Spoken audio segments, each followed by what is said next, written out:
nous possédons la fusée la plus puissante de l'histoire. Le téléphone dans votre poche est des millions de fois plus intelligent que l'ordinateur qui a alluni en 1972. Mais il y a une chose que nous n'avons pas réussi à faire: y retourner. C'est le plus grand paradoxe de l'espace. En ce moment même, 4 humains sont au centre de ce paradoxe, filant vers la Lune à 40 000 km/h. Et le bouclier sous leurs pieds est déjà fissuré. Car la protection de cette fusée, à 4 milliards de dollars, a révélé plus de 100 points faibles face à un enfer de 2700 degrés. Mais ce qui est véritablement inconcevable, c'est que la cause de ces fissures n'est toujours pas entièrement comprise. Cette situation soulève une question bien plus vaste, sauf si vous aussi, vous voulez lever le voile sur les secrets de cette régression technologique. Alors, cliquez sur le bouton « J'aime » et abonnez-vous. Car vous allez voir comment la plus grande réussite de l'humanité est devenue son plus grand fiasco. Nous commençons. Pendant plus d'un demi-siècle, nous avons cru que retourner sur la Lune était simple. Nous étions convaincus que répéter le plus grand exploit de l'humanité n'était qu'une question de volonté. Car lorsque Apollo 17 est rentré en décembre 1972, son commandant, Gene Cernan, avait juré que ce ne serait pas la dernière empreinte. Mais il s'est trompé. Pendant 54 longues années, pas un seul être humain n'a voyagé au-delà de l'orbite terrestre basse. C'est pourquoi maintenant, alors que 4 astronautes flottent vers la Lune dans la capsule Orion, nous comprenons que ce n'est pas une répétition. C'est une lutte pour réapprendre un art oublié. Car tandis que la technologie progressait, nous avons perdu quelque chose. Cette situation commence par un paradoxe qui devrait vous déranger. Nous pourrions l'appeler le paradoxe du progrès régressif. Qu'est-ce que cela signifie? L'appareil sur lequel vous écoutez cette voix est des millions de fois plus puissant que les ordinateurs qui ont emmené les hommes sur la Lune en 1969. L'ordinateur de guidage du module de commande Apollo avait environ 74 kilooctets de mémoire. Sa vitesse d'horloge était d'environ 2 MHz. La fusée Saturne V qui les a transportés là-bas a été conçue avec des règles à calcul et des schémas d'ingénierie dessinés à la main. Mais nous l'avons fait 6 fois. 12 humains ont marché sur la surface d'un autre monde. Car malgré tout ce que nous n'avions pas à l'époque, nous avions une chose: la volonté. C'est pourquoi la situation actuelle est si étrange. Nous disposons de ressources exponentiellement plus grandes. Nous avons plus de connaissances, plus d'infrastructures et plus d'expérience. Pourtant, cela a pris 54 ans. Il nous a fallu 54 ans pour envoyer seulement 4 personnes faire un tour autour de la Lune. Même pas un atterrissage. Juste un tour et un retour. Pourquoi est-ce important? Parce que cela montre le gouffre immense entre ce que nous pouvons imaginer et ce que nous pouvons réaliser. Ce paradoxe est la preuve froide que nous ne sommes pas aussi capables que nous le pensions en tant qu'espèce. Il nous jette au visage que la technologie seule ne suffit pas, que la véritable force motrice doit venir d'ailleurs. Mais le vrai problème n'est pas seulement un manque de volonté, il est bien plus profond. C'est une amnésie institutionnelle. Nous appelons cela l'atrophie des compétences. En termes simples, cela signifie oublier comment faire quelque chose. Les plans de la fusée Saturne V existent toujours. Leur fuselage gigantesque repose dans des musées. Mais l'écosystème de production qui l'a construite a disparu. Les usines ont fermé. Les fournisseurs se sont dispersés. Les ingénieurs qui comprenaient les tolérances, les matériaux, les réglages fins qui ne figuraient jamais sur les dessins officiels, là, sont à la retraite ou décédés. Car le savoir en ingénierie n'est pas seulement ce qui est écrit. C'est quelque chose qui vit dans les mains et les esprits des gens qui font le travail. Et quand ces gens s'en vont, le savoir part avec eux. Le directeur de la NASA, Jared Isaacman, a diagnostiqué ce problème publiquement, car le lanceur d'Artemis, CheckSART, le Space Launch System ou SLS, n'avait volé qu'une seule fois avant cette mission, en novembre 2022, un vol en 4 ans. À l'époque d'Apollo, ce problème n'existait pas. Entre novembre 1967 et décembre 1972, en seulement 5 ans, la NASA a lancé 13 fusées. Saturne V, la main-d'œuvre était affûtée. Le rythme était implacable. Quand Apollo 11 a volé vers la Lune, la Saturne V avait déjà été lancée 4 fois. Pourquoi est-ce important? Car, comme un muscle, les compétences non utilisées s'affaiblissent. Imaginez un chirurgien qui opère une fois tous les 4 ans. Imaginez un pilote qui effectue un seul vol tous les 4 ans. La mémoire musculaire se perd. Les réactions instinctives s'émoussent. C'est l'une des raisons fondamentales des pannes techniques qui se manifestent à chaque étape du programme Artemis. Chaque fuite, chaque valve défectueuse est en réalité un symptôme de cet oubli. C'est pourquoi la vitesse initiale du programme était une illusion. La force motrice d'Apollo était unique. La guerre froide. L'Union soviétique avait lancé le premier satellite, le premier animal en orbite, le premier homme dans l'espace. Chaque jalon appartenait à Moscou. Les États-Unis perdaient une compétition géopolitique suivie par le monde entier. Et la Lune était devenue la ligne d'arrivée. Le discours du président Kennedy, en 1961, a permis qu'il ne s'écoule que 8 ans avant l'empreinte d'Armstrong, en 1969. 8 ans de l'engagement politique à des humains debout sur un autre monde. Car la réputation de la nation était en jeu. L'argent coulait à flot. Le risque était accepté. Artemis, en revanche, n'avait pas de force motrice équivalente, ou plutôt, jusqu'à récemment. Les cycles budgétaires, les administrations changeantes, les priorités fluctuantes ont constamment érodé l'élan du programme. Le calendrier a glissé. L'objectif d'alunissage est passé de 2024 à 2025. 2025 est devenu 2026. Puis, il a été reporté une fois de plus. Pourquoi est-ce important? Parce que les grands objectifs exigent une concentration continue et ininterrompue. Apollo était un sprinter agissant par instinct de survie.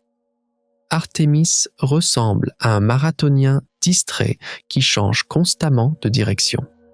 Cela explique pourquoi le programme avance de manière si coûteuse et si lente. Sans une raison existentielle, il est presque impossible de maintenir une bureaucratie gigantesque concentrée sur le même objectif pendant une décennie. Nous avions donc 3 problèmes fondamentaux face à nous.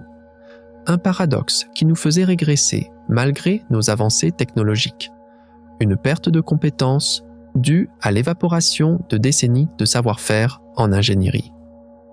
Et une dérive politique et bureaucratique qui a remplacé l'urgence de la guerre froide. Tout cela dessinait le tableau expliquant pourquoi le retour sur la Lune était si douloureux.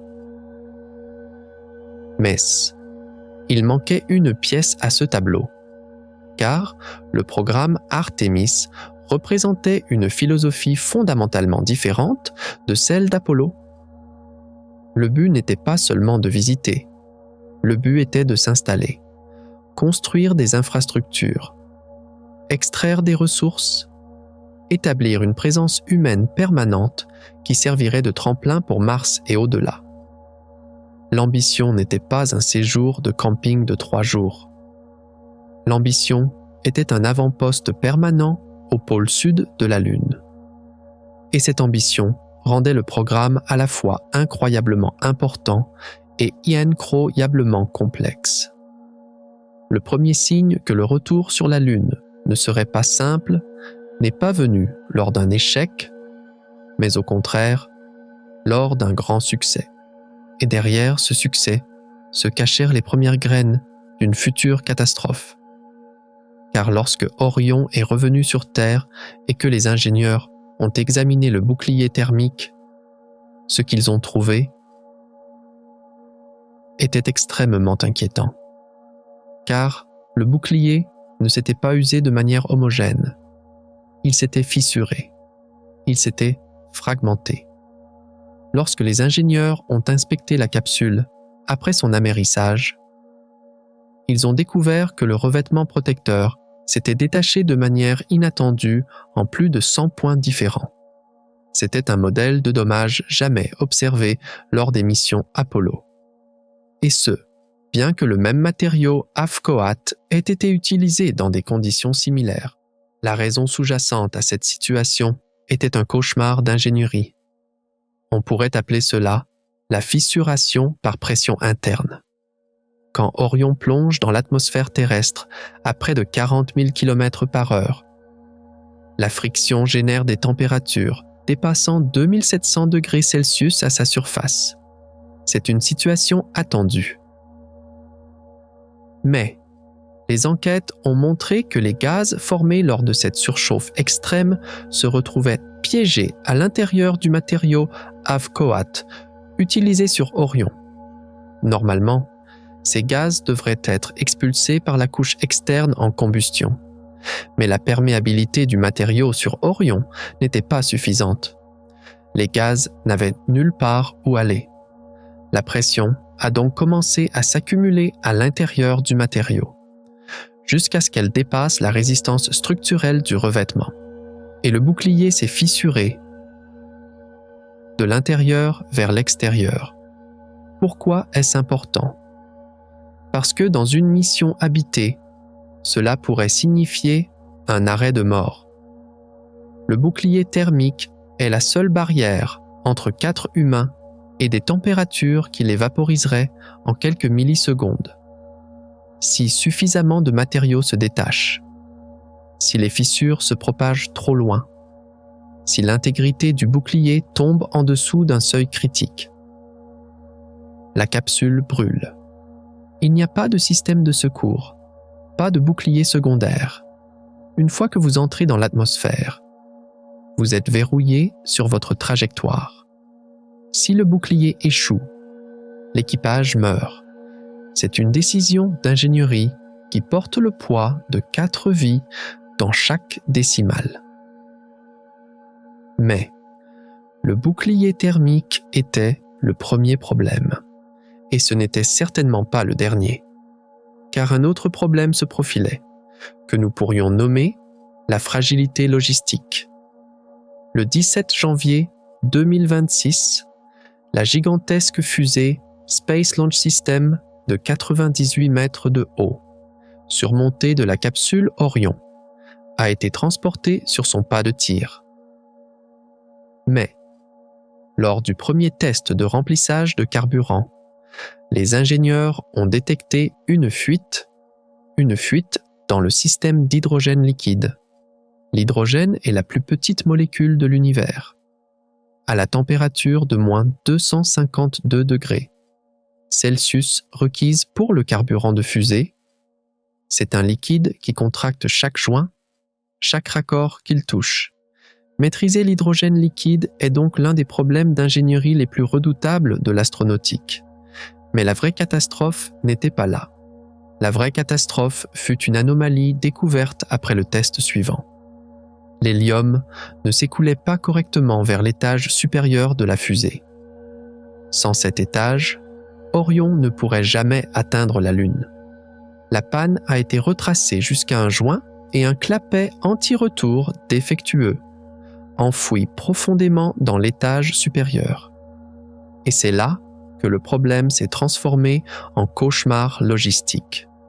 Car la pièce se trouvait dans une section physiquement inaccessible lorsque le véhicule était à la verticale sur le pas de tir. La NASA n'avait pas le choix. Ils ont dû ramener la pile de 98 mètres, une structure de plusieurs milliers de tonnes, jusqu'au bâtiment d'assemblage. Des semaines de programme ont été perdues. Ces échecs, la fuite d'hydrogène, la valve d'hélium, la fissuration du bouclier thermique, ne sont pas des événements isolés, car ils sont les symptômes d'une vérité plus profonde que nous appelons le paradoxe de la tolérance au risque. À l'époque d'Apollo, la tolérance au risque était extraordinaire. 3 astronautes sont morts lors d'un test au sol sur Apollo 1. Apollo 13 a failli en tuer 3 autres. On estimait que la probabilité d'un échec catastrophique sur n'importe quelle mission. Apollo se situait entre 5 et 10%. Cela signifie que l'on s'attendait à ce que l'équipage meure sur une mission sur 10 ou 20. Mais les astronautes ont accepté ces probabilités, car la mission était jugée digne du risque. Aujourd'hui, la tolérance est différente. La société a changé. Le regard des médias est absolu. Une seule perte d'équipage sur Artemis pourrait mettre fin à tout le programme. Pas seulement le retarder, mais y mettre fin. C'est pourquoi les responsables de la NASA ont soigneusement évité de spécifier la probabilité d'échec de la mission Artemis 2. Ce silence en dit long. Ils savent que le risque n'est pas nul. Et ils savent aussi que l'admettre de manière trop précise créerait une crise de relations publiques qui clouerait le programme au sol avant même qu'il ait pu faire ses preuves. 4 humains confient leur vie à des joints qui ont déjà fui, à un bouclier thermique qui s'est déjà fissuré, et à une fusée qui n'a volé qu'une seule fois. Le tableau était donc le suivant. Une technologie qui progressait en théorie, mais devenait amnésique en pratique, une chaîne logistique prête à exploser à tout moment, et un appétit pour le risque proche de zéro. Lorsque tous ces concepts se rejoignent, nous commençons à comprendre pourquoi le retour sur la Lune est si difficile. Mais la conséquence la plus grande et la plus secouante de ces problèmes n'était pas encore arrivée, car toutes ces pannes techniques, ces fuites et ces fissures ont forcé la NASA à prendre une décision qui touchait au cœur même du programme, à sa grande promesse initiale. Alors, qu'est-il advenu de la promesse d'Alunir? Où est passé ce grand moment qui devait mettre fin à 54 ans d'attente pour l'humanité? Les véritables découvertes montraient que ces problèmes n'entraînaient pas seulement des retards, mais une réécriture complète des objectifs. Car en février 2026, la NASA a fait une annonce qui a choqué tout le monde. Et cette annonce allait changer l'avenir du programme Artemis de manière irréversible. Et cette annonce est tombée en février 2026. Elle a été faite dans le langage mesuré et bureaucratique que la NASA utilise lorsqu'elle doit communiquer au public des nouvelles qu'elle sait qu'il ne veut pas entendre. Mais la vérité, derrière les mots, était une onde de choc, une bombe. Artemis 3 n'allait pas s'alunir. Cette seule phrase a arraché l'encre émotionnelle de tout le programme. Ce moment où 54 ans d'absence devaient prendre fin, et ce moment où l'humanité allait prouver qu'elle pouvait encore faire la chose la plus difficile qu'elle ait jamais faite. Ce moment était annulé. Cela n'aurait pas dû se produire, jamais, car Artemis 3 était la promesse même. Chaque conférence de presse, chaque session du Congrès, chaque animation de la NASA, montrant des astronautes bondissant au pôle sud de la Lune, désignait Artemis 3 comme le grand retour.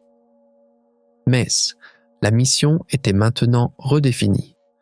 Un test de tous les systèmes de 30 jours, en orbite terrestre basse, dans la zone de sécurité.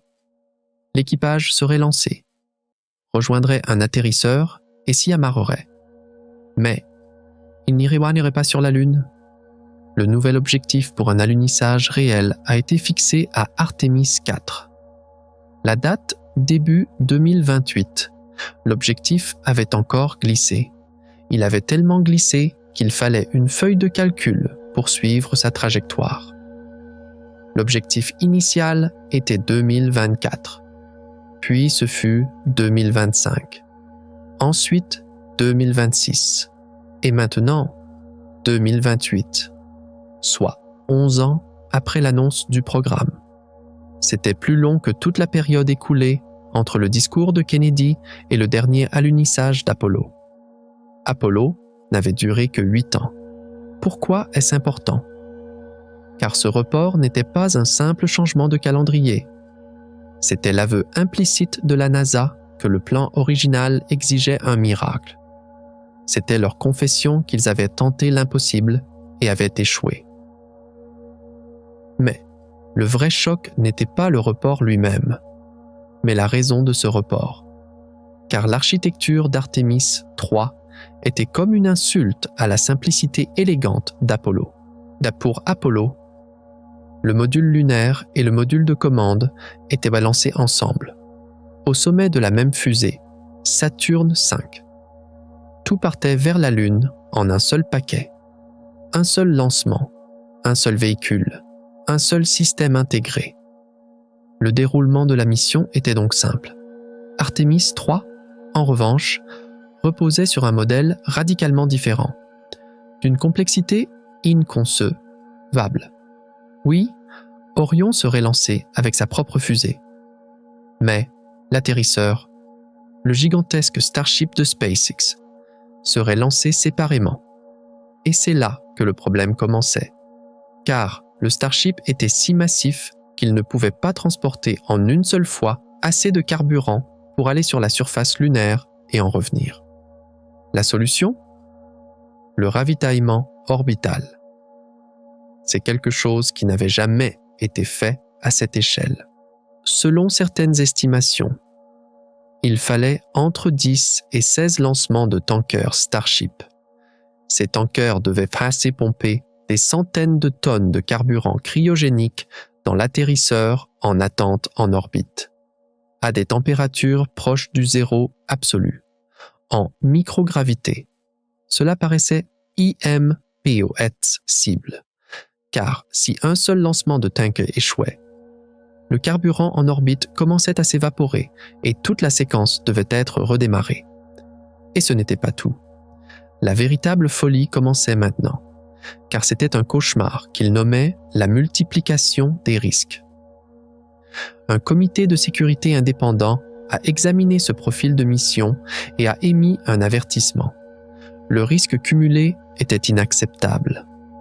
Qu'est-ce que cela signifie? Chaque première de la mission portait sa propre probabilité d'échec. Donc c'était la première fois qu'Orion et Starship s'amarreraient. Deux véhicules aux philosophies d'ingénierie différentes. Premier risque. C'était la première fois qu'un transfert d'équipage aurait lieu entre ces véhicules. Deuxième risque. C'était la première fois que les nouvelles combinaisons spatiales Axiom seraient utilisées dans le vide réel. Troisième risque. Et après toutes ces premières sans précédent, on attendait de l'équipage qu'il alunisse pour la première fois en 54 ans. Quatrième et plus grand risque. Les probabilités ne s'additionnèrent pas. Elles se multipliaient, même si chaque étape avait 90% de chances de succès. La probabilité que les 4 étapes réussissent chutait rapidement. Le comité a conclu qu'il n'était pas prudent, d'un point de vue d'ingénierie, de tenter toutes ces premières, en même temps avec un équipage à la surface de la Lune. C'était un pari. Et la NASA, pour la première fois, admettait qu'elle ne prendrait pas ce pari. C'est pourquoi ils ont jeté le plan à la poubelle. C'est pourquoi ils ont retiré leur grande promesse. car ces découvertes, ces dures vérités, ne leur laissaient pas d'autre choix. Le programme s'effondrait sous le poids de sa propre ambition. L'alunissage annulé, le plan de ravitaillement impossible, les risques exponentiels. Tout cela montrait que le chemin du retour vers la Lune était bien plus sinueux et dangereux qu'on ne l'avait imaginé au départ. Alors, qu'allait-il se passer maintenant? Comment la NASA allait-elle tirer un plan des cendres de cet échec monumental? La réponse se cachait dans les pages poussiéreuses du passé. Car la NASA a décidé de ressusciter une mission presque oubliée des profondeurs du programme Apollo. Ils ont copié une mission. Et ce nouveau plan, bien que plus sûr, allait prouver en lui-même une toute autre vérité. À quel point le chemin vers la Lune était long et laborieux. Car, pour se sortir de cet immense chaos, la NASA n'a pas regardé vers l'avant, mais vers l'arrière. Ils ont sorti des étagères poussiéreuses du passé un plan de mission presque oublié et l'ont copié. C'était la déclaration timide de la NASA, qu'elle choisissait la prudence plutôt que le panache. Et ce choix a complètement remodelé Artemis 3. C'était le fantôme d'Apollo 9. Et ce fantôme revenait en 2028. La mission Artemis 3 redessinée imitait à l'identique ce qu'Apollo 9 avait accompli en mars 1969. Apollo 9 n'était pas une mission lunaire. C'était un vol d'essai de 10 jours en orbite terrestre basse. Les astronautes Jim McDivitt, Dave Scott et Rusty Schweickart ont testé le module lunaire dans l'espace pour la première fois. Ils se sont désamarrés, ont volé de manière indépendante, se sont retrouvés et se sont réamarrés. Ils ont répété toutes les opérations critiques nécessaires à un alunissage dans un environnement où un retour d'urgence sur Terre était possible en quelques heures. Car si le module lunaire avait échoué là-haut, ils auraient pu rentrer chez eux. Mais s'il avait échoué sur la Lune, l'équipage serait mort. Apollo 9 n'était pas spectaculaire. Elle n'a pas fait les gros titres comme Apollo 11. Mais, sans elle, Apollo 11 n'aurait jamais eu lieu. Les inconnues avaient été systématiquement réduites par des tests incrémentaux. Pourquoi est-ce important? Parce que la nouvelle Artemis 3 remplira désormais exactement cette fonction. Ce sera la mission où la NASA apprendra si Orion et l'atterrisseur fonctionnent ensemble, si les systèmes d'amarrage s'alignent correctement, si l'équipage peut se transférer en toute sécurité entre les véhicules.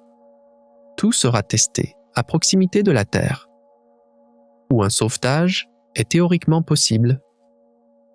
Mais ce n'est pas seulement le profil de la mission qui a été modifié. La fusée elle-même a fondamentalement changé.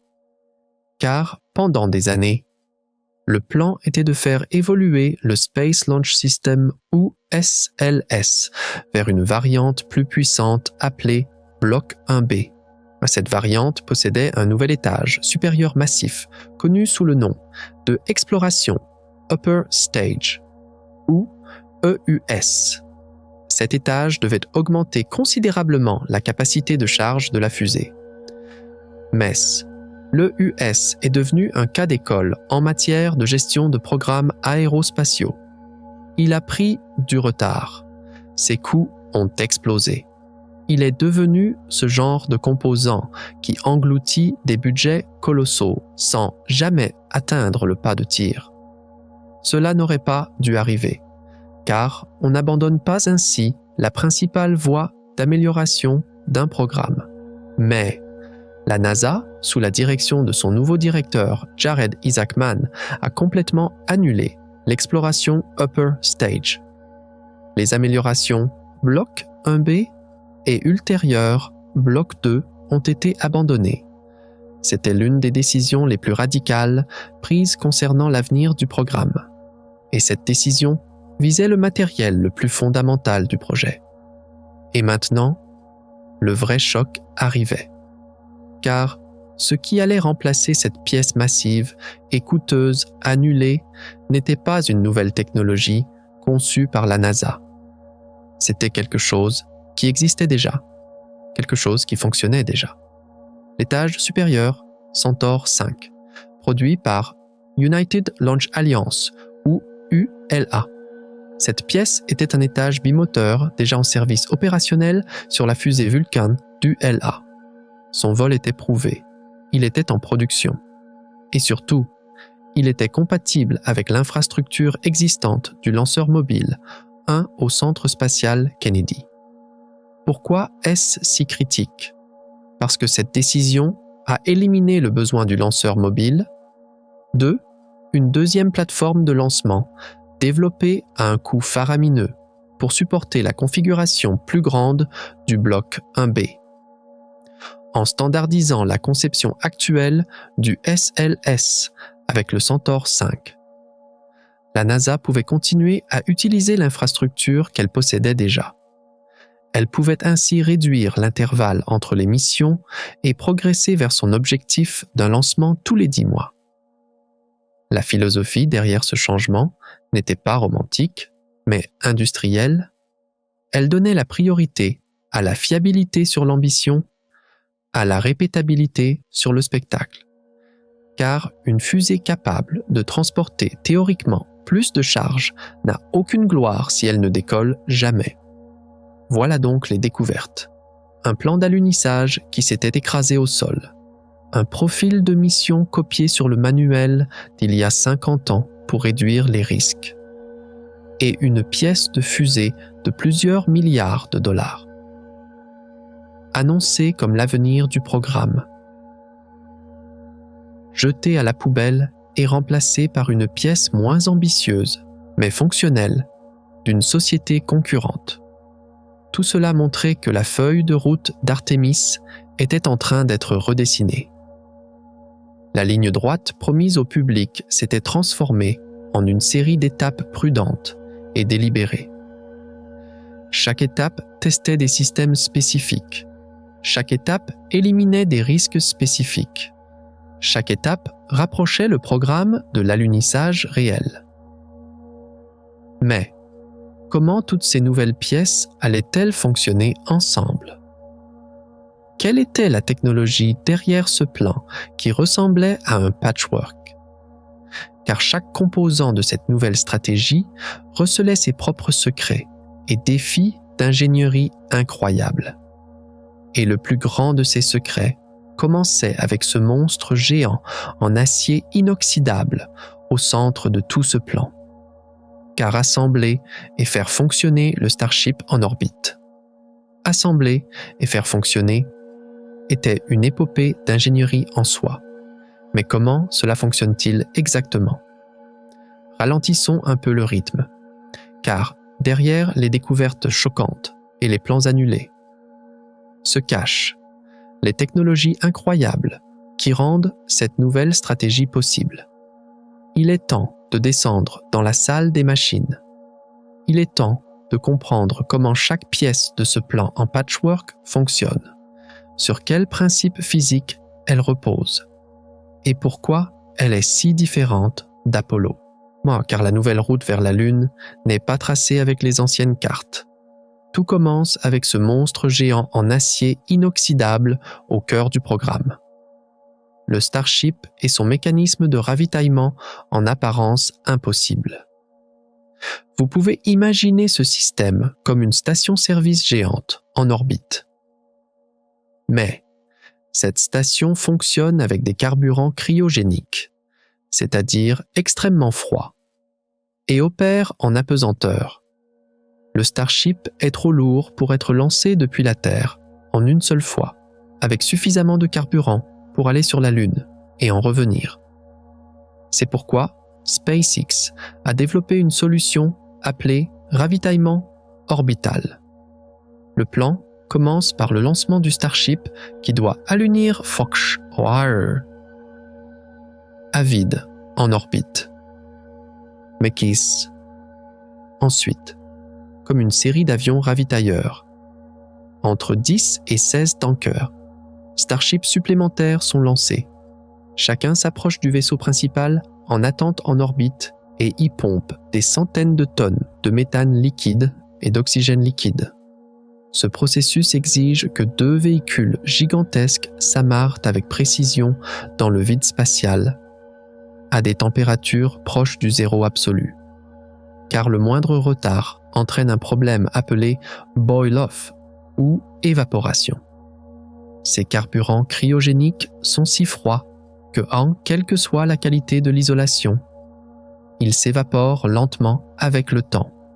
Toute la flotte de tankers doit donc accomplir sa mission dans un laps de temps défini. Comparé à l'architecture Apollo, c'est le jour et la nuit. Pour Apollo, tout était lancé en un seul paquet, au sommet d'une unique fusée Saturne V. Très simple, intégré et à usage unique. Ce nouveau mécanisme est modulaire, réutilisable et incroyablement flexible. Pourquoi est-ce si efficace? Parce que c'est la seule architecture qui offre le potentiel de poser un véhicule massif sur la surface lunaire, de le ramener et de le faire à plusieurs reprises. C'est la clé pour réduire les coûts et établir une présence permanente. Mais aller sur la Lune n'est qu'une partie de l'équation. Revenir était un tout autre cauchemar. Et les fissures découvertes sur le bouclier thermique d'Artemis, un nom forcé la NASA, a changé complètement un deuxième mécanisme critique, le profil d'entrée atmosphérique. C'est un compromis d'ingénierie brutale entre le confort et la survie. Lors d'Artemis 1, Orion avait utilisé une technique appelée « rentrée par ricochet », si vous pouvez imaginer cela comme un caillou ricochant sur la surface d'un lac. La capsule a plongé dans les hautes couches de l'atmosphère, a perdu une partie de sa vitesse par friction, puis a rebondi dans l'espace, avant de rentrer à nouveau dans l'atmosphère pour l'amérissage final. Cette approche permet un voyage plus doux, en réduisant les forces G sur l'équipage. Mais l'enquête a révélé que cette phase de ricochet aggravait le problème du bouclier thermique. Au moment où la capsule rebondissait brièvement hors de l'atmosphère, le profil de chauffage changeait. Les gaz piégés à l'intérieur du matériau, avcoat, avaient le temps d'accumuler de la pression pendant ce ricochet. Et lorsque la capsule rentrait pour la deuxième fois, le matériau se fissurait de l'intérieur. C'est pourquoi, pour Artemis 2, la NASA a éliminé le ricochet. L'équipage effectuera une plongée unique et ininterrompue, appelée rentrée directe. Cela expose les astronautes à des forces G plus élevées. C'est un voyage plus rude pour leur corps. Mais cela expose le bouclier thermique à un profil thermique plus prévisible, réduisant le risque d'accumulation de gaz interne. Pourquoi est-ce une solution si efficace? Parce que c'est trouver une solution logicielle à un problème matériel critique, en évitant une refonte du bouclier qui coûterait des millions de dollars et des années. C'est le genre de décision d'ingénierie pragmatique qui a du sens sur le papier, mais qui pèse 4 vies humaines dans chaque décision. Survivre et travailler à la surface nécessitait un tout autre saut technologique, car les combinaisons spatiales portées par les astronautes d'Apollo, bien que des merveilles d'ingénierie pour leur époque, étaient ridiculement contraignantes selon les normes modernes. La combinaison Apollo était essentiellement un ballon rigide. Les astronautes pouvaient à peine plier les genoux ou tourner la taille. Marcher sur la surface lunaire exigeait une démarche bondissante, car les articulations de la combinaison ne permettaient pas une marche normale. Ramasser une pierre au sol nécessitait un outil spécial, car se pencher à la taille était physiquement impossible dans une combinaison pressurisée.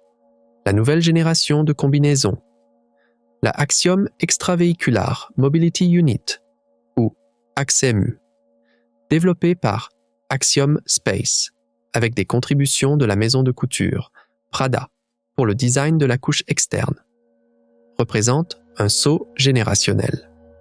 Cette combinaison utilise une structure hybride de composants de torse à coque rigide et d'articulations en tissu avancé, aux épaules, coudes, hanches, genoux et chevilles.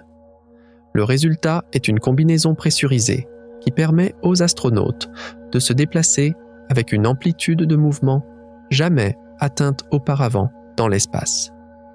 Ils peuvent marcher naturellement. Ils peuvent se pencher pour ramasser des échantillons. Ils peuvent grimper sur des terrains en pente.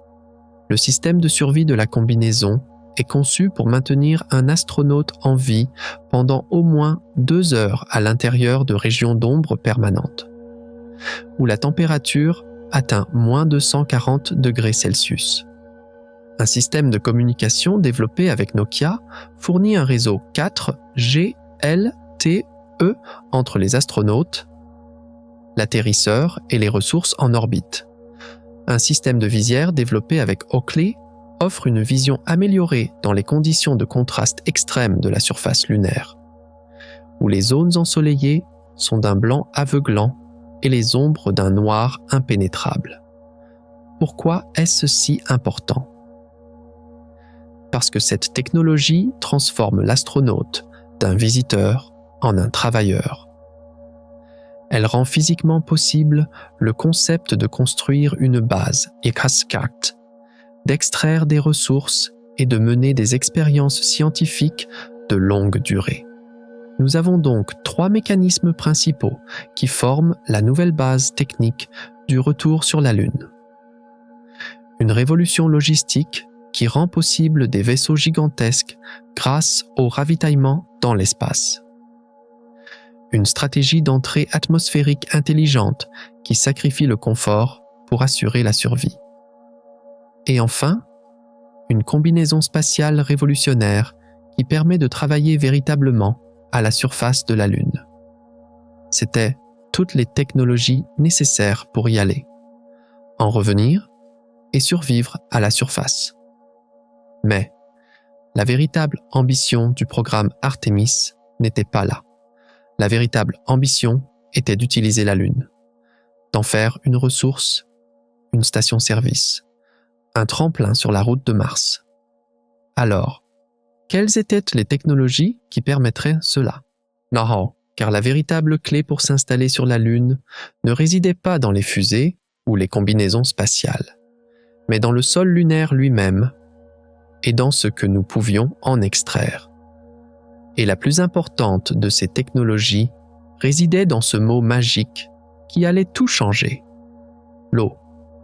Mais les outils nécessaires pour trouver et extraire cette eau étaient incroyablement complexes, car cela signifiait plonger dans les profondeurs du sol lunaire pour en extraire le trésor le plus précieux, l'eau gelée. C'est pourquoi la véritable révolution du programme Artemis réside dans un concept appelé « utilisation des ressources in situ » ou ISRU. C'est la différence entre une expédition et une colonisation. Et les technologies qui donneront vie à ce concept passent de la science-fiction à la réalité de l'ingénierie. Et la première de ces technologies est comme un stéthoscope qui écoute l'intérieur de la Lune. Son nom est la station sismique du pôle sud. Cet instrument sera placé au pôle sud de la Lune et écoutera sa structure interne. Il mesurera les tremblements de Lune, la fréquence et l'intensité des impacts de météorites. Mais sa tâche principale est de travailler en tandem avec un appareil appelé thumper ou cogneur. Le thumper est un instrument qui génère des ondes sismiques artificielles. Ces ondes se propagent sous la surface et sont réfléchies par différentes couches de matériaux, des changements de densité et surtout par de potentiels dépôts de glace. C'est exactement comme un sonar qui cartographie le fond de l'océan. La station sismique analyse ces signaux de retour, permettant aux scientifiques de cartographier la structure souterraine du site d'atterrissage et de déterminer où la glace d'eau pourrait être concentrée à des profondeurs accessibles. Des sismomètres ont également été utilisés pendant les missions Apollo. MESS. Ils étaient paraconçus pour comprendre l'activité sismique générale de la Lune. La station sismique du pôle Sud est un outil de prospection minière ciblée. Pourquoi est-ce si efficace? Parce que cette technologie permet d'économiser du temps et de l'énergie en identifiant précisément les points d'extraction de ressources les plus efficaces, plutôt que de forer à l'aveugle. C'est la première étape, la plus critique, d'une opération d'extraction d'eau sur la Lune. Mais survivre sur la Lune ne consiste pas seulement à trouver de l'eau. Il s'agit aussi de se protéger de la plus grande menace de la Lune elle-même. Et cette menace n'est ni la radiation, ni le vide, ni la température. Cette menace, c'est la poussière. La poussière lunaire ne ressemble à aucune poussière que vous connaissez sur Terre. C'est pourquoi Artemis 4 emportera un instrument critique appelé Duster ou dépoussiéreur. La poussière lunaire n'a jamais été érodée par l'eau, jamais arrondie par le vent. Au niveau microscopique, elle est composée de particules de verre volcanique rugueuses, aux arêtes si vives qu'elles peuvent couper les joints et user les revêtements optiques. De plus, cette poussière est chargée électrostatiquement par le vent solaire. Elle adhère donc aux surfaces avec une ténacité collante. Les astronautes d'Apollo l'ont découvert à leurs dépens. Elle a provoqué des irritations des voies respiratoires, des symptômes décrits comme un rhume des foins lunaires. Elle a endommagé les équipements. Le Duster sera monté sur une petite plateforme de recherche autonome mobile appelée MAPP. Ce véhicule étudiera comment la poussière lunaire se comporte lorsqu'elle est perturbée mécaniquement, lorsqu'un moteur d'atterrisseur souffle sur la surface et lorsque les astronautes la traversent. Sur Apollo, la poussière était un inconvénient gérable. Mais, pour l'objectif d'une présence permanente d'Artemis, la poussière est un danger potentiellement mortel.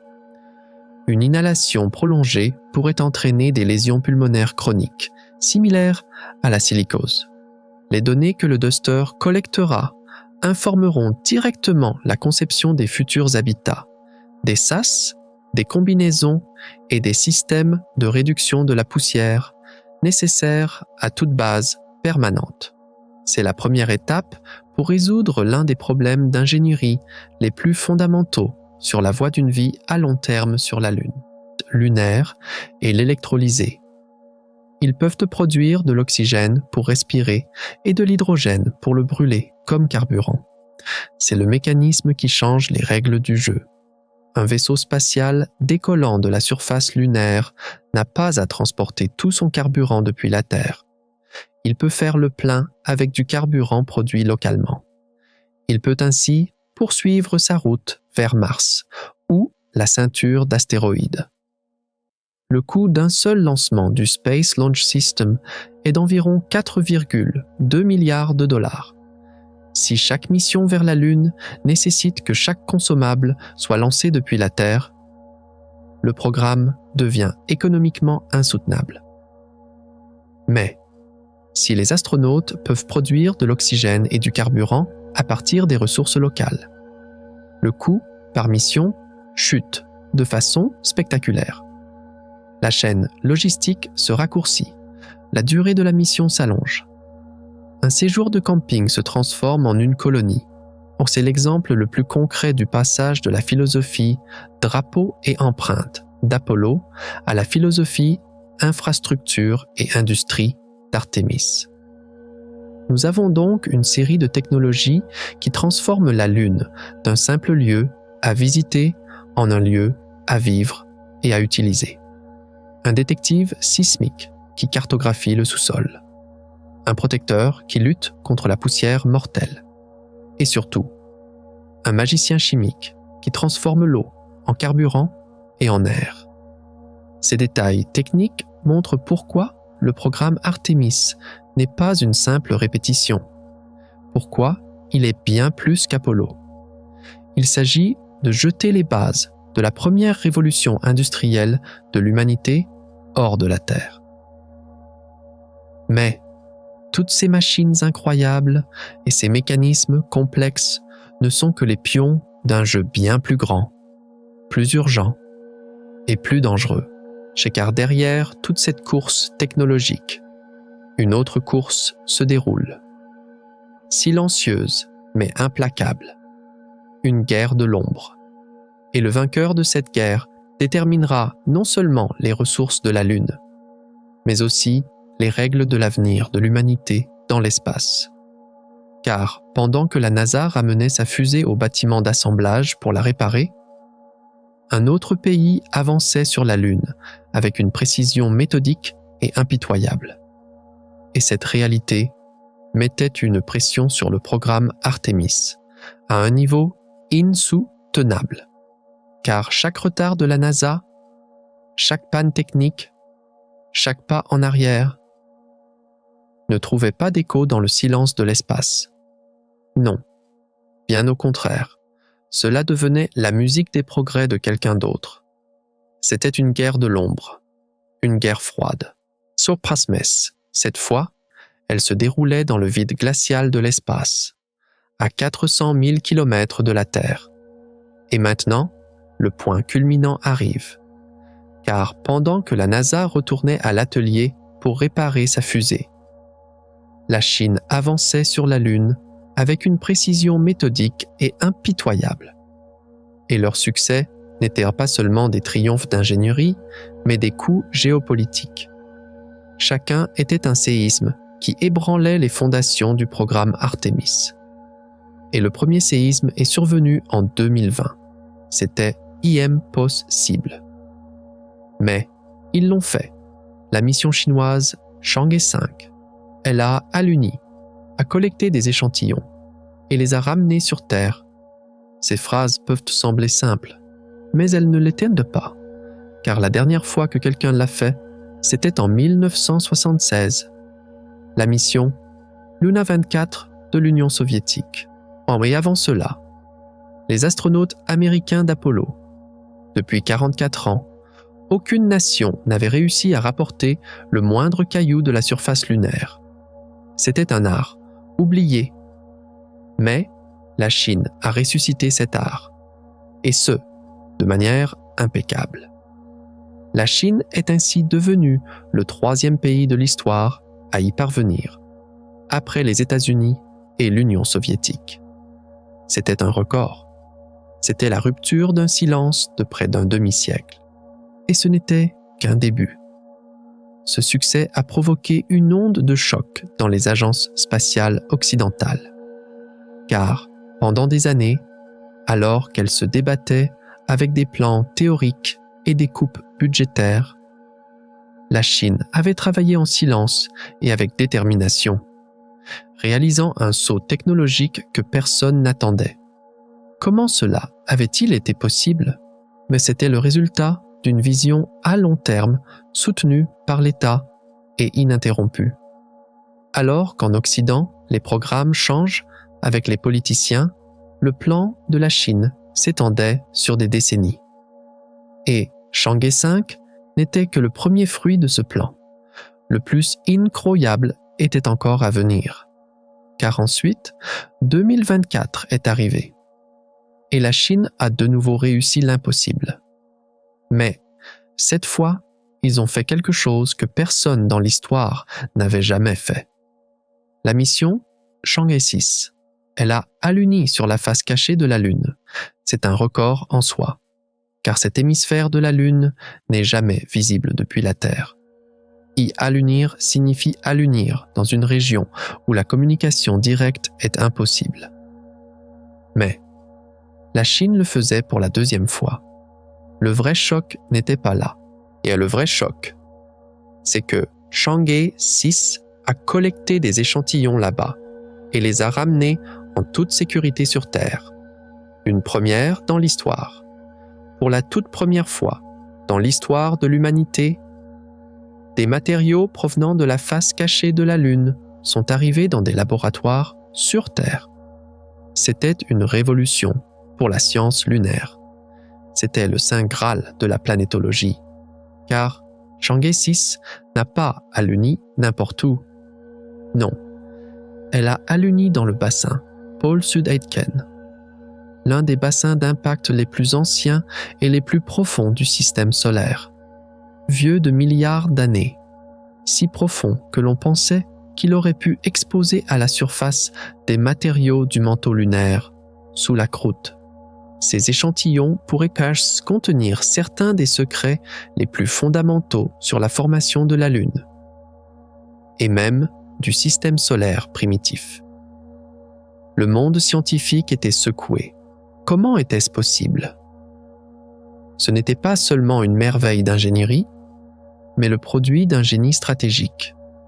La Chine n'allait pas seulement sur la Lune. Elle choisissait les cibles scientifiques les plus précieuses et les atteignait. C'était la première étape concrète d'un scénario de prise de contrôle du secteur spatial. Et l'acte le plus terrifiant de ce scénario s'ouvrait maintenant. Car Pékin ne faisait pas cela pour les photos. Il se rendait au même endroit, là où la NASA allait. Le pôle sud, la glace d'eau, les ressources, la position stratégique, et leur objectif était très clair. Annoncer publiquement et réaliser un alunissage habité d'ici 2030.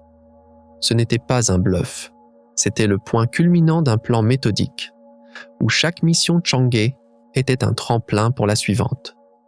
Et cette date était dangereusement proche de la date d'alunissage la plus précoce d'Artemis, 4 IE en 2028. En fait, tout nouveau retard dans le programme Artemis risquait de faire passer cette date au second plan. C'était une course.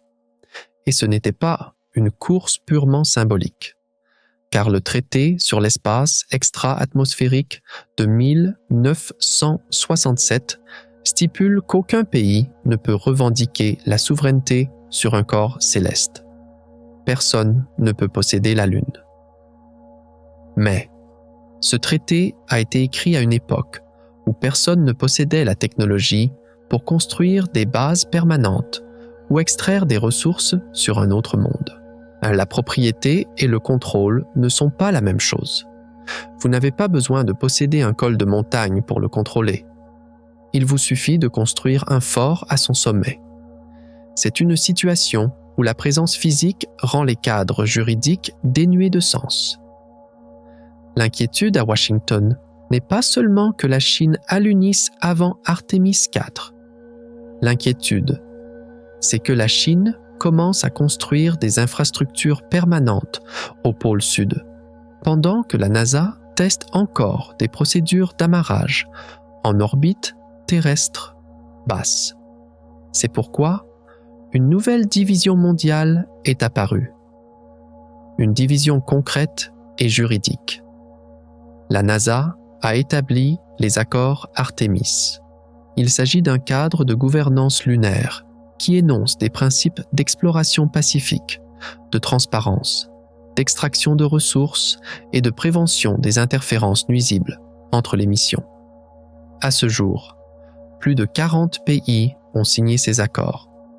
Ils représentent le plus grand accord spatial multilatéral de l'histoire. Mais 2 signatures cruciales manquaient. La Chine n'a pas signé.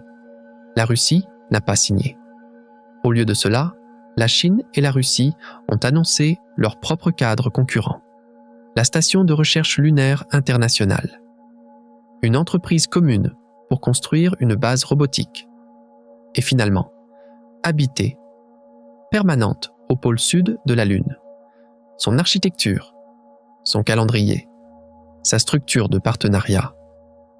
Tout existe en dehors des accords Artemis. 2 blocs se formaient, 2 visions différentes sur la manière de gérer la présence de l'humanité sur la Lune. Et cette division suivait les mêmes lignes de faille géopolitiques qui ont défini les relations internationales au cours du siècle dernier. C'était la version spatiale de la dynamique de l'Antarctique. Selon le traité sur l'Antarctique, personne ne possède le continent. Mais, en pratique, les pays qui ont le plus de stations de recherche, d'infrastructures et de personnel ont le plus d'influence sur ce qui s'y passe. C'était le pouvoir de la présence physique. Et la Lune se dirigeait vers la même dynamique. Voilà donc la véritable pression qui pesait sur Artémis. C'était l'ombre derrière chaque retard. Ce n'était pas seulement une curiosité scientifique. Ce n'était pas seulement une question de fierté nationale. C'était de la peur, tant c'était un impératif stratégique. Car quiconque construirait la première infrastructure au pôle sud de la Lune obtiendrait un monopole de fait sur le bien immobilier le plus précieux au-delà de la Terre. Ils fixeraient les règles, ils établiraient les normes, pas par des traités, mais par la présence physique, par la réalité tenace des bottes sur le sol et des machines creusant le régolithe. Chaque problème technique de la NASA n'était plus seulement un problème d'ingénierie, mais du temps offert à un rival.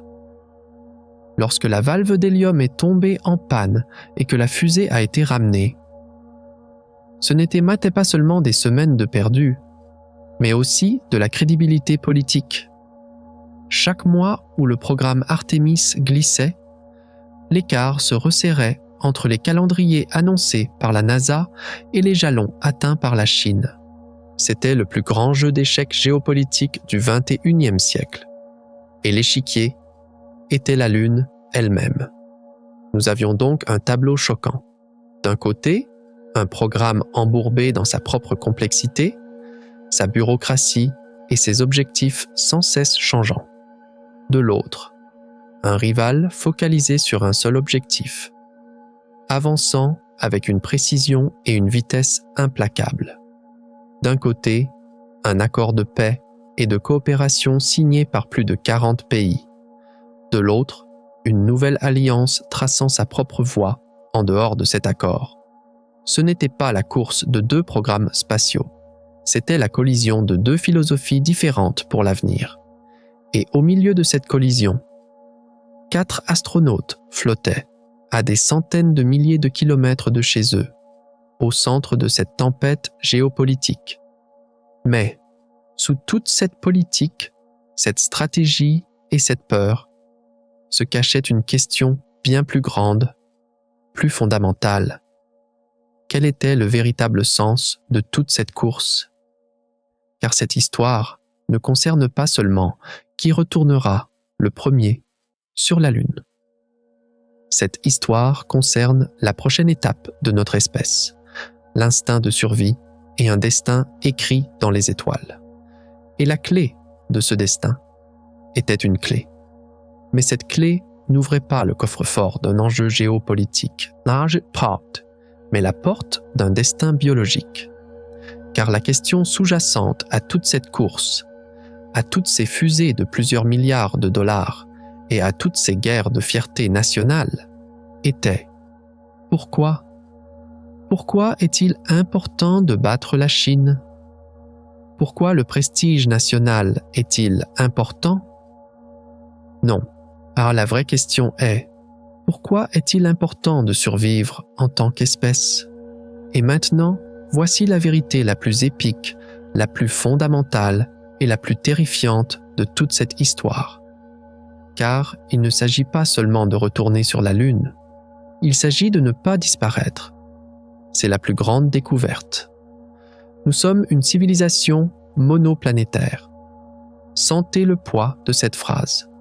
Chaque être humain qui ait jamais vécu, chaque œuvre d'art créée, chaque découverte scientifique faite, chaque histoire d'amour racontée. Tout a existé sur un seul rocher. Une bille bleue en orbite autour d'une seule étoile. Un point unique. Toute notre histoire, tout notre avenir, tout ce que nous sommes, c'est le plus grand record de l'humanité et en même temps sa plus grande faiblesse, car c'est la vulnérabilité ultime et c'est avoir tous ses œufs dans le même panier. C'est stocker tous ces fichiers sur un seul disque dur. C'est une folie statistique. Comment est-ce possible?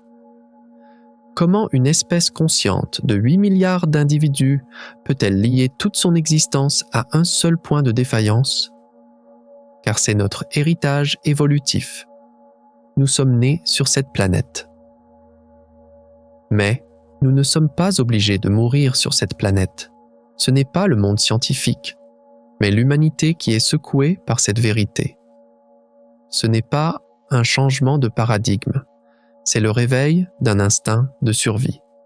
C'est la première fois que nous voyons clairement notre propre fragilité dans le silence de l'univers.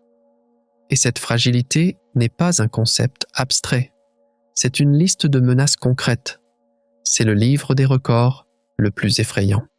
Et en première position, il y a l'astéroïde.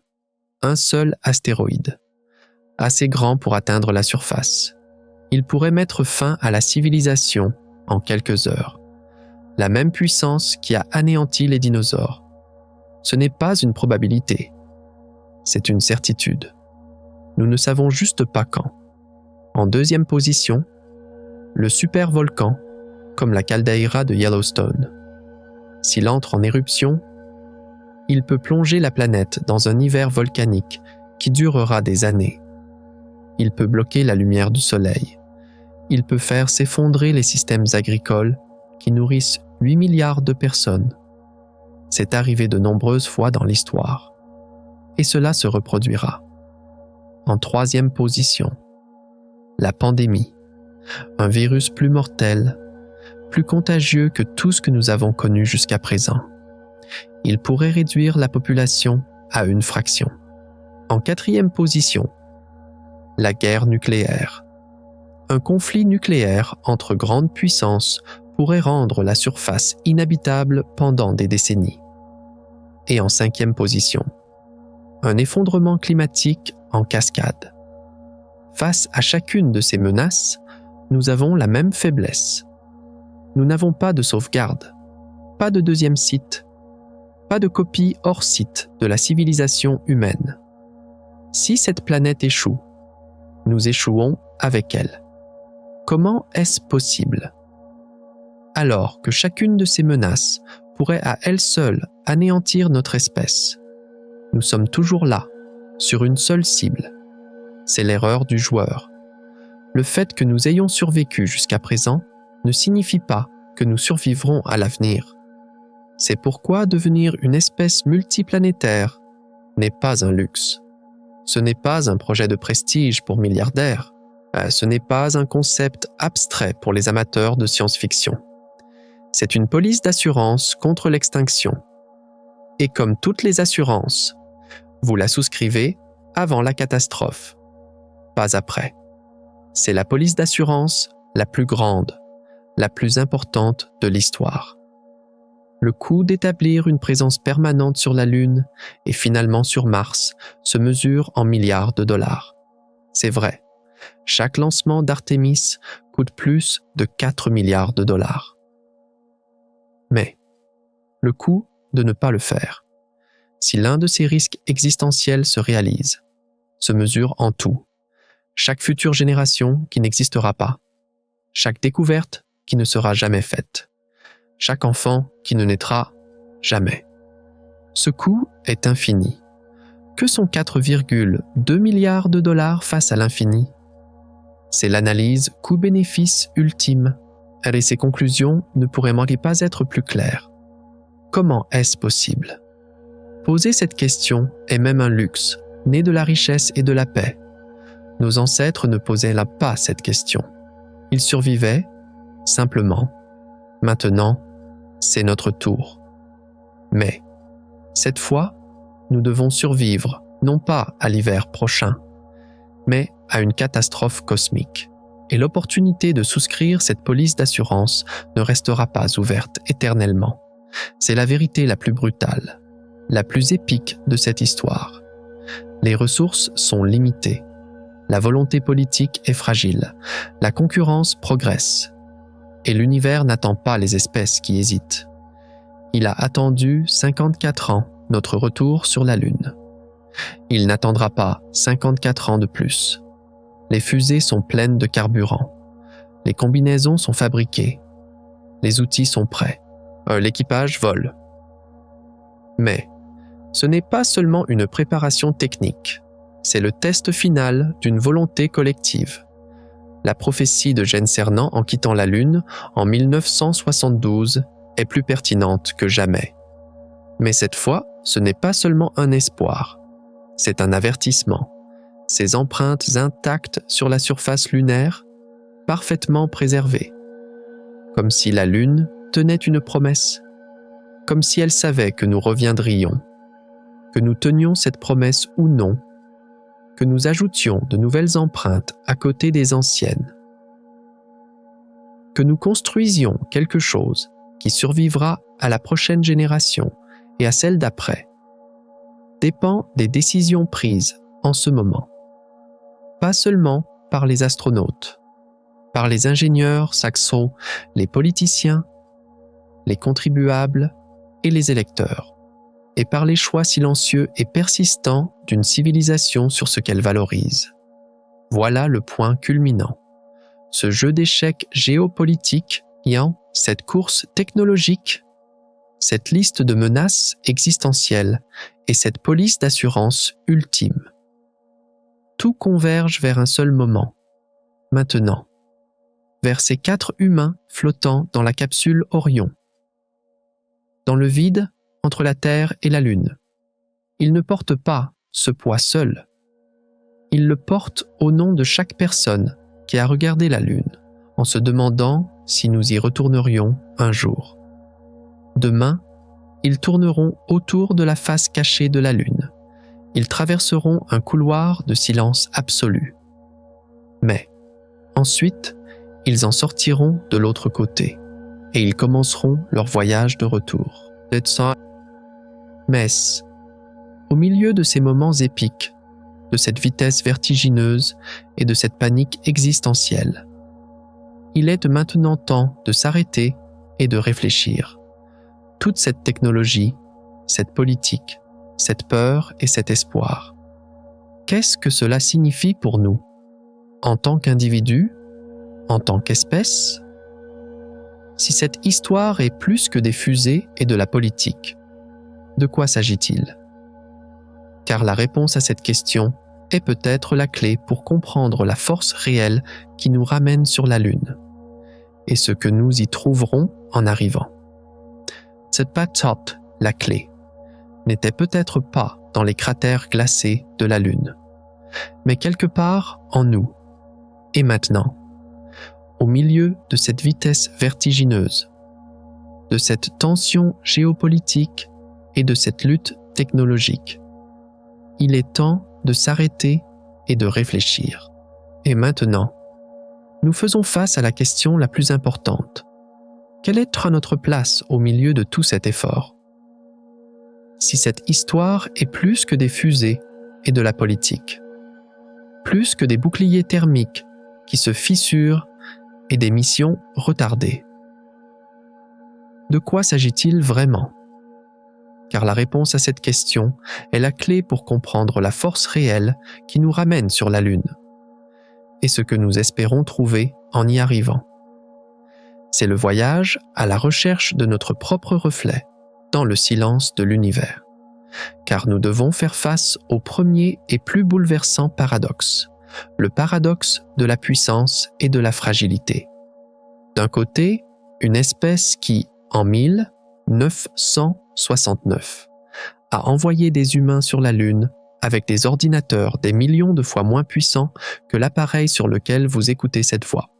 Une civilisation qui a construit un géant comme Saturne, 5 avec des règles à calcul et des schémas dessinés à la main. De l'autre, la même espèce qui, 54 ans plus tard, avec une technologie exponentielle, l'intelligence artificielle, des supercalculateurs et une information quasi illimitée, lutte pour envoyer 4 humains faire un tour autour de la Lune, avec des boucliers thermiques qui se fissurent, des valves d'hélium qui fuient. Comment? En devenant plus puissants? Devenons-nous plus incapables de répéter notre plus grand exploit? C'est une question profondément troublante, et sa réponse réside dans notre tragique vérité. Nous avons oublié le savoir. Le savoir en ingénierie n'est pas une donnée qui vit dans les livres ou sur les serveurs. Donc c'est une expérience qui vit dans les mains et les esprits des gens qui font le travail.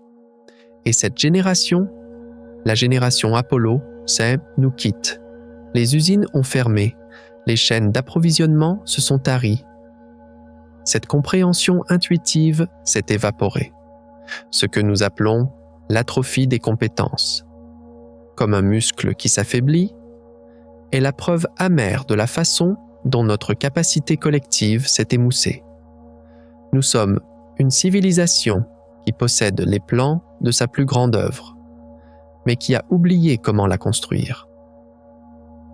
Mais ce n'est que la face triste de l'histoire, car au sein de cette fragilité, il y a une beauté incroyable.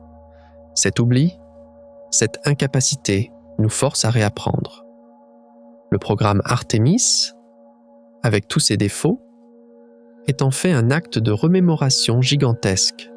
C'est la preuve que la deuxième ascension est plus difficile que la première, et donc peut-être plus significative.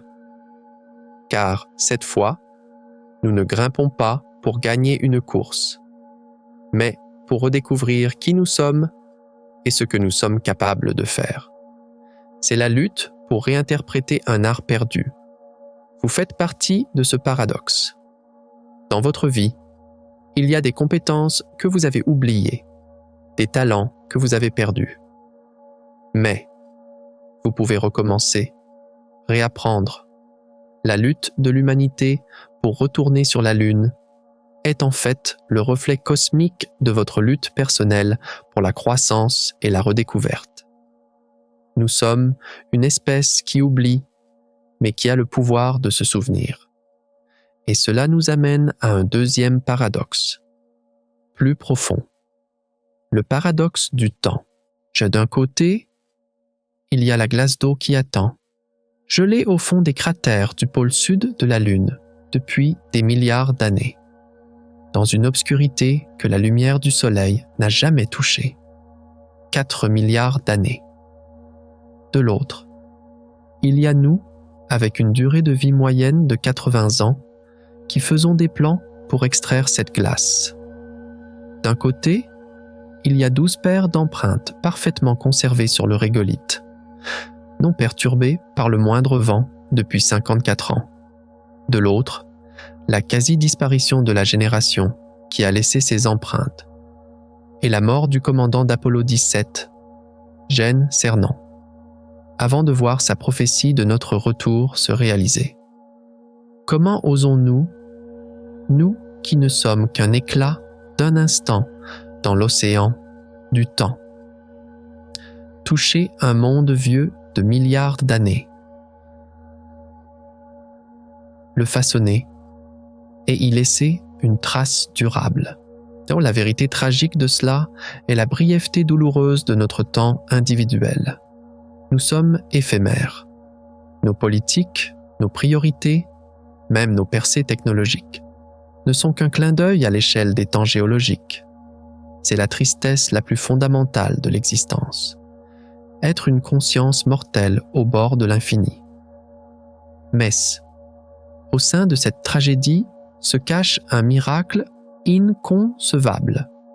Dans ce court instant, dans cette tranche de vie de 80 ans, nous pouvons comprendre des milliards d'années d'histoire. Nous pouvons toucher cette eau gelée, percer ses secrets chimiques et la transformer en air que nous respirerons, en carburant qui nous emmènera encore plus loin. Nous sommes la seule espèce capable de saisir le temps lui-même et de l'utiliser à nos propres fins. Et nous sommes des moments d'épiphanie qui peuvent regarder l'infinité du passé et planifier l'avenir. Vous faites partie de ce miracle. Votre durée de vie est aussi brève qu'un grain de sable à côté des 13,8 milliards d'années de l'univers. Mais, dans ce court d'instant, vous pouvez regarder des étoiles des milliards d'années plus vieilles que vous, lire l'histoire de leur lumière et penser au début de l'univers. Votre conscience est quelque chose de plus précieux que le temps lui-même, car c'est elle qui donne un sens au temps. Et cette compréhension nous amène à un dernier paradoxe, peut-être le plus humain, le paradoxe de la solitude et de la connexion. D'un côté, il y a 4 humains dans la capsule Orion, à 400 000 km de la Terre, car demain, en tournant autour de la face cachée de la Lune. Ils seront plongés dans un silence radio absolu pendant quelques minutes. À cet instant, ils seront les humains les plus seuls, les plus isolés du système solaire. Ce qui les séparera des 8 autres milliards d'humains ne sera pas seulement le vide, mais aussi toute la masse de la Lune. C'est la solitude physique la plus profonde imaginable. Une isolation cosmique. De l'autre côté, ces mêmes 4 humains sont peut-être les individus les plus connectés de l'histoire de l'humanité. Chacune de leurs respirations, chaque battement de leur cœur, est surveillée par des dizaines de milliers d'ingénieurs et de scientifiques sur Terre. Leur voyage est suivi par des milliards de personnes. Leur succès sera célébré comme un succès collectif de toute l'humanité. Comment ceux qui vont le plus loin deviennent-ils ceux qui nous sont le plus proches? Comment la solitude la plus profonde engendre-t-elle la connexion la plus forte? Le côté tragique de cette question est qu'elle est un reflet de notre solitude cosmique. Nous sommes la seule île de vie que nous connaissons dans cet immense et silencieux univers. Le silence de ces 4 astronautes est le silence de notre espèce dans l'univers. Mais cette solitude est la force la plus puissante qui nous pousse les uns vers les autres. Le voyage de ces 4 astronautes nous fait regarder la Terre. Il nous rappelle à quel point nos frontières, nos conflits sont insignifiants sur ce pâle point bleu. Les accords Artémis, malgré toute leur complexité politique, sont une expression de cette impulsion collective, le désir d'y aller ensemble, car au plus profond de nous, nous savons que nous n'avons personne d'autre que nous-mêmes dans l'obscurité de l'univers. Vous faites partie de cette connexion. Peu importe à quel point vous vous sentez seul dans la vie, vous êtes en fait dans un réseau de 8 milliards de battements de cœur.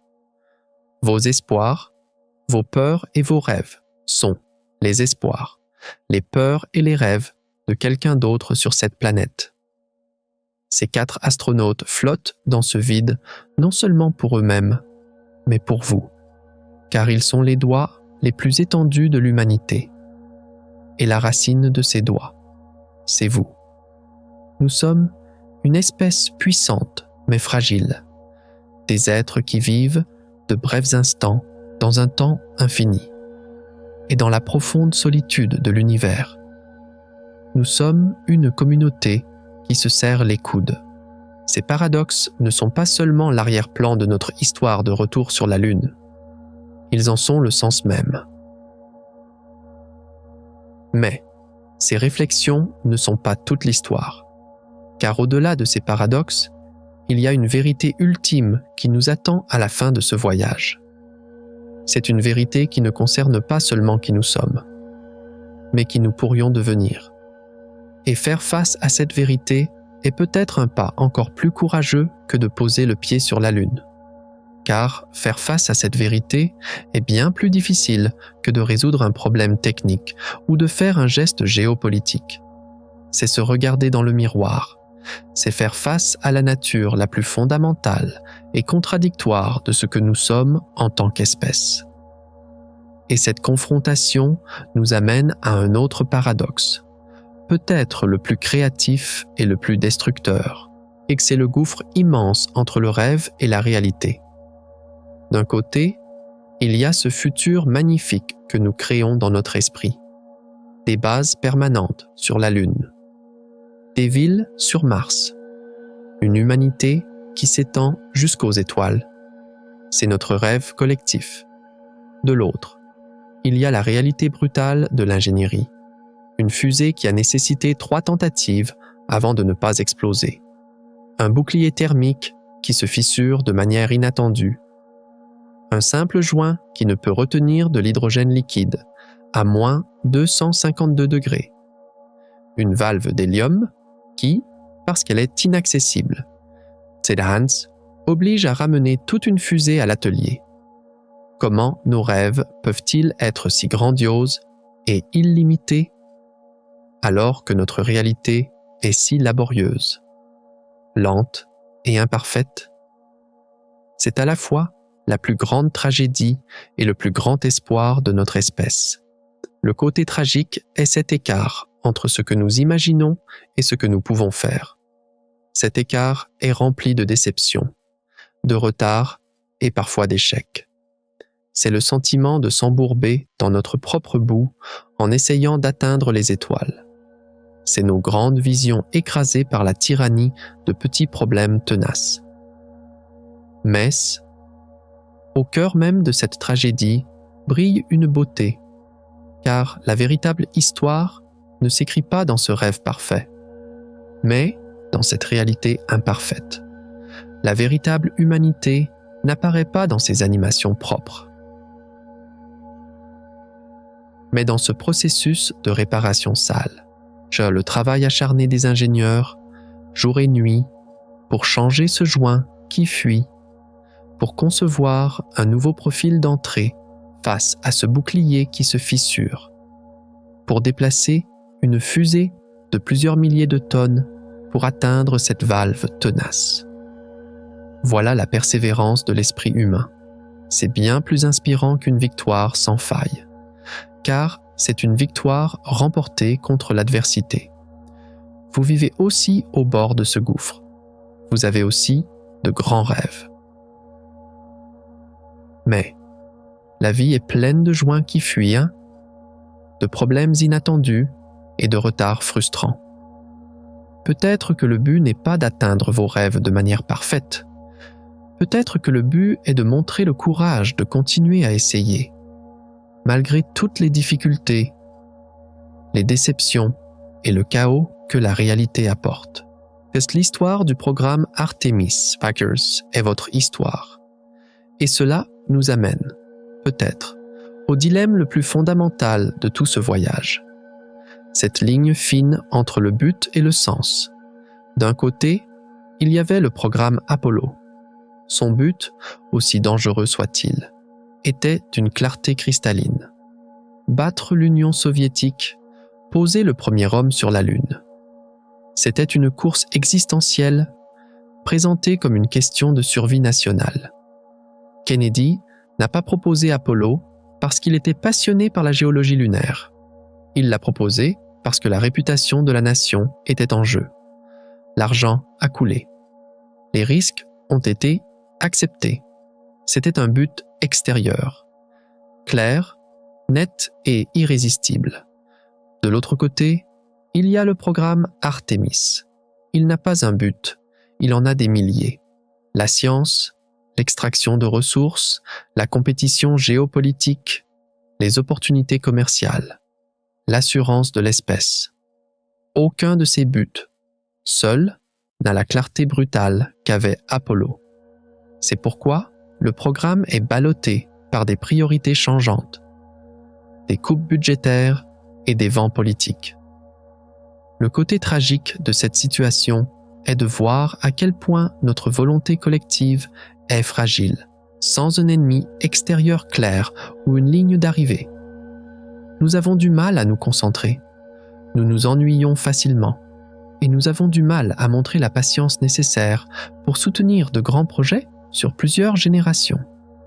Mais, au sein de ce chaos réside une profondeur qu'Apollo n'aurait jamais pu avoir. Apollo est né en réaction à quelqu'un d'autre. Artemis naît d'une question que nous nous posons à nous-mêmes. Pourquoi? Pourquoi devrions-nous y aller? Si le fait que cette question n'ait pas de réponse unique ne la rend pas faible. Au contraire, elle la rend plus riche, plus complexe et plus mature. C'est la différence entre la victoire d'un adolescent qui se rebelle contre les attentes de sa famille et la vie qu'un adulte construit en trouvant ses propres valeurs et ses propres raisons. La lutte d'Artémis est notre lutte pour devenir majeur en tant qu'espèce.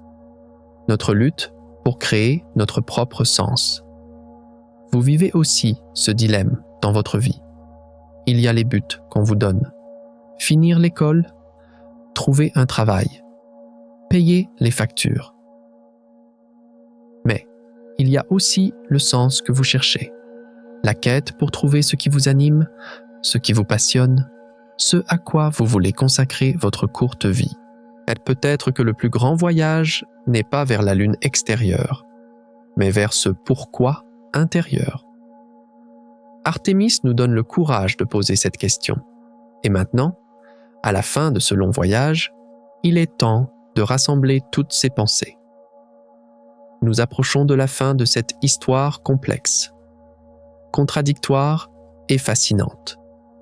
Nous savons maintenant que notre voyage de retour sur la Lune ne concerne pas seulement la technologie ou la politique. Il nous concerne. C'est l'histoire d'une espèce forte mais oublieuse, mortelle mais capable de saisir le temps, seule mais interconnectée, qui rêve en grand mais se débat avec de petites réalités, qui cherche un but extérieur mais doit trouver le vrai sens en elle-même. Ces paradoxes ne sont pas nos faiblesses. Ils sont notre humanité. Ce sont les contradictions qui font de nous ce que nous sommes. La capsule Orion rentre maintenant à la maison. Ces 4 astronautes jouent le dernier acte de ce drame cosmique. Leur retour sur Terre ne sera pas seulement le passage d'un vaisseau spatial à travers l'atmosphère. Ce sera le retour de toutes ces questions, de toutes ces contradictions et de tous ces espoirs dans la fine atmosphère bleue de notre planète. Le voyage est presque terminé. Et maintenant, une dernière fois, avant de retourner sur ce pâle point bleu, notre foyer, il reste une dernière question à nous poser. Ce voyage nous a-t-il changé? Et si c'est le cas, qui sommes-nous maintenant? Dans ce voyage, nous avons vu à quel point il est difficile de retourner sur la Lune. Mais je ne vous ai pas parlé du plus grand crime de l'univers. L'information qui tombe dans un trou noir pourrait être perdue à jamais. C'est un paradoxe que même Stephen Hawking n'a pas pu résoudre. La réalité elle-même est-elle effacée? Dans notre prochain voyage, nous plongerons au cœur du paradoxe de l'information des trous noirs. Êtes-vous prêt à remettre en question la réalité